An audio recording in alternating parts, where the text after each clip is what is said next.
I guess it's time to take a look at the passives for all the frames though, like one by one. I'll try and demonstrate them as I can, but there is a few problems to these. Take Ashe as an example.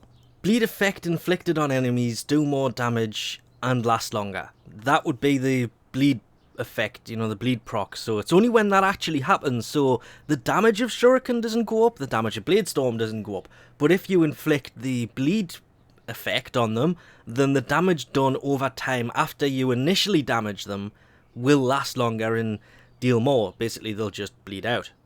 Pretty hard to show that one. Atlas's passive is he's basically immune to being knocked over, which means if I get close to these, assuming I can get past all the rockets, cannot be knocked over. Knock me over. Can't do it. Can't do it. Just, nope. Can't knock me over. They can kill me, but Atlas is just immune to being knocked over. Banshees is weapon noises are hushed, so enemies can't hear them, which means as long as you don't get in the eye line of people, you will basically be able to stealth anything. And I didn't bring a weapon that can go around corners. Oh, that was stupid of us.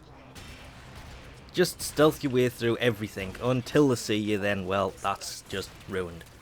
I did find chromas to be quite funny. The chosen energy colour determines the elemental damage. So, you know, orange-ish colours will be fire, blues electricity, greens toxin, that kind of thing. White is ice, which works out to be armour somehow. Figure that one out. But didn't he already kind of have that? Ember's is kind of a weird one if this guy is still around. There he is. While on fire... Really? First off, why are you a level 1 and why did you not turn around? But while on fire, she'll regenerate power, as you can see in the bottom right there, and will also deal more damage. I at first read this one wrong and thought it was health regen, so I was running her into fire. But no, it regenerates energy, not health. And of course the extra damage, well, this is level 1, so this is pretty meaningless, but... Wow, I missed. With Equinox though, picking up a health orb will regenerate some power. Picking up power will regenerate health. Just a little bit though. Excalibur's is a weird one. He attacks faster and deals a little bit more damage if you have swords equipped. Of course, what would have been nice is to actually bring in a modified Excalibur, not one that has 0 mods in him right now. But yeah, just... And I've gone invisible. God damn it. Stop being invisible. Frost is an easy one. Anyone who attacks him melee-wise is supposed to have a chance of that happening, and it will basically freeze them, but only if they melee strike him. Hydroids is hitting the ground, has a chance of summoning a tentacle. Inaros's will basically, when bleeding out, you will turn into this casket thing and suck life force from any ally or an enemy, as I did there. It half got me back to being able to revive. I should have spawned in 2 of these guys, but you can suck the health from nearby enemies and allies and it will revive you.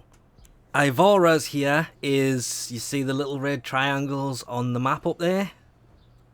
Basically, she's got built-in enemy sense, and she will be able to sense nearby enemies, but the range isn't really that good, because if I just come stand over here, according to the map, there's 1. Now there's 2, because for some reason they're heading straight for me, even though I'm invisible. Limbo's is meant to be increased movement when you're in the rift, and actually that was much more visual. Swapping between weapons is supposed to be increased when you're inside the rift. And reload speed is also meant to be increased while you're inside the rift, which, okay, the reload speed is much more noticeable than the movement speed. A hell of a lot more. Loki's is actually quite interesting. I've just realised that where I had it there, yeah, people could have said I'm just cheating, so I'll do it here instead because there's not a floor beneath us. But basically, you are able to hang onto a wall for an insanely long period of time. It's like, I'm still stuck to a wall. Because his passive is extended time sticking to walls, which is great, especially while trying to do stealth missions. You can hang on a wall, let somebody walk past you, and drop down behind them. or you can just stay stuck to a wall for a really, really, really long time. I'm still stuck to a wall. Still stuck to a wall. It's like, how long can Loki hang on for?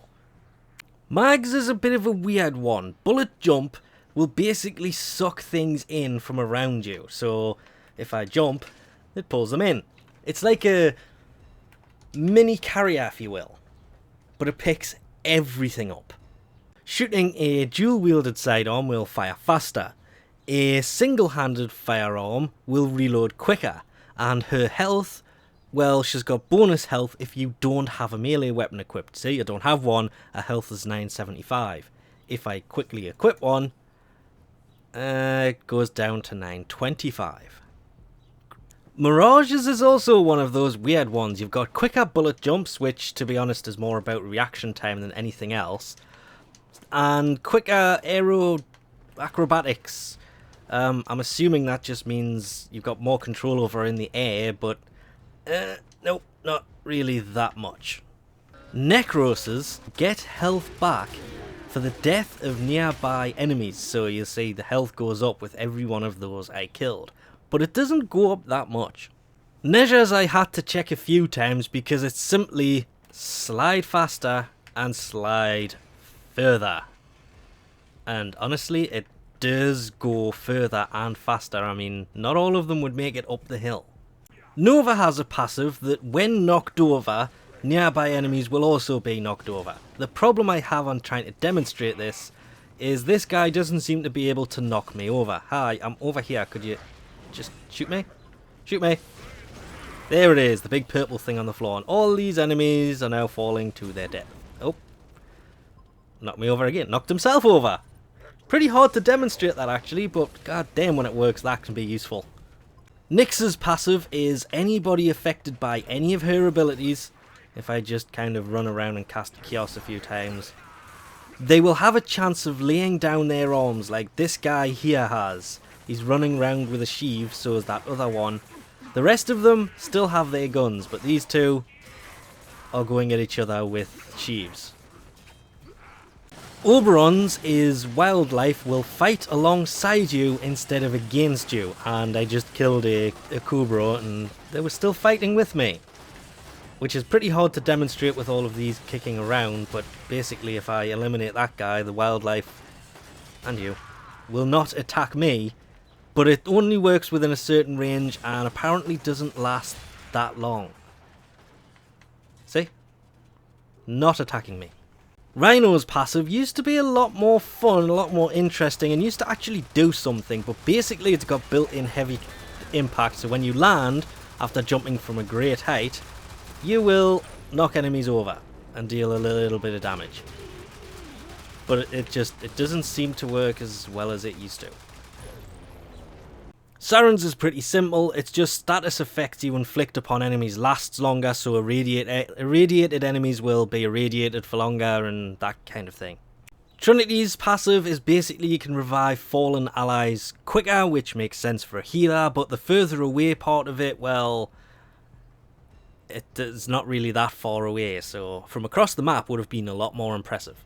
Valkyr's is a very weird one because it's quicker recovery from being knocked down, if they can knock you down, and that's literally it. Vauban's is other Warframes within range, the range is 20 meters if I remember correctly, will give an armor buff, and the armor buff is 25% bonus armor, but I can't find out if that's per person within range, or 25% bonus armor total.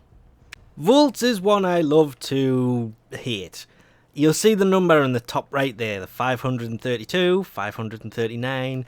While you're moving, you will build up a static charge that you will disperse on your next attack. And it can be anything from actually shooting to, if I build this up a little quicker here, ability attacks. So I've just added electrical to an electrical damage thing. That makes sense, doesn't it? Wukong's is a weird one. Literally, it's the duration of the combos is longer. So if I now run away, the combo count there in the bottom right won't go away as quickly as it does if I not using Wukong. I mean, I don't have body count on this weapon, so add body count to this, you could probably have an almost infinite combo count, and I'm a dead man. Oh, I'm so a dead man. And finally is Zephyr. I'm pretty sure that her passive is got to be the original passive, because it's basically just increased movement speed or agility while in the air, which is something she always had, as well as slower falling speeds, which she's always had because she's basically a bird, which is why she was never listed on anything as being given a passive, because, well, she kind of already has one. She's got the ability to fall slower, though honestly, unless you're actually playing as her, you don't tend to notice that much. Almost a complete 180 there. Used to be able to spin around in the air much quicker than you can these days.